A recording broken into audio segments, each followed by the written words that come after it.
2 weeks ago, we discussed the key elements needed to do any work for God. We found that when we read of the exiles who came back from Persia to begin their work on the temple, in Ezra chapter 3, we found that this was a great example of people starting to do a work. We learned that like those Israelites who prioritized the building of the altar before even laying the foundation of the temple, that this was important for us to do as well, because the altar is where sin is dealt with, where lives are changed, and where we can grow in our relationships with God. As I pointed out earlier, that is important. It's not just something you come to first and then you let dust collect on. It is a continual thing. A continual thing. And how did they set this altar up? Well, we talked about that too, right?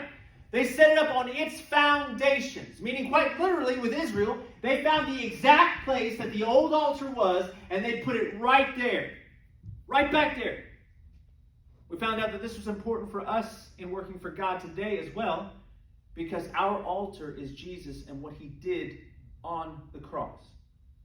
That's our foundation that cannot be changed. As Paul revealed when he said, I, being a master builder, have laid on the foundation that is Christ, and another has built upon it. But be careful what you build thereon, for no foundation can be laid other than that which is laid. In fact, during his ministry, there are often times where he said, hey, you know what? I don't care about coming to you with some great theology. I just want to tell you about Jesus Christ and what he did. Jesus Christ and him crucified. That's what's important. We found that this is important because even though the times, like the weather, may change, even though our delivery of the word may change, the message must remain the same. Amen. It must remain the same. We cannot change the word of God to fit the whims or desires of any given people, congregation, or any belief or ideology. We cannot do that. You know why? Because it's not our word. That's right. It's his. Last week I made it a point to say that people can live however they want to live. Right?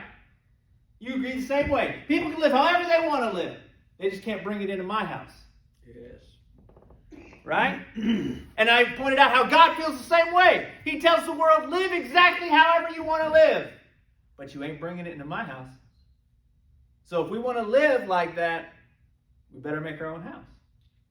This was important. This was important to realize because in a world full of inclusion and justification,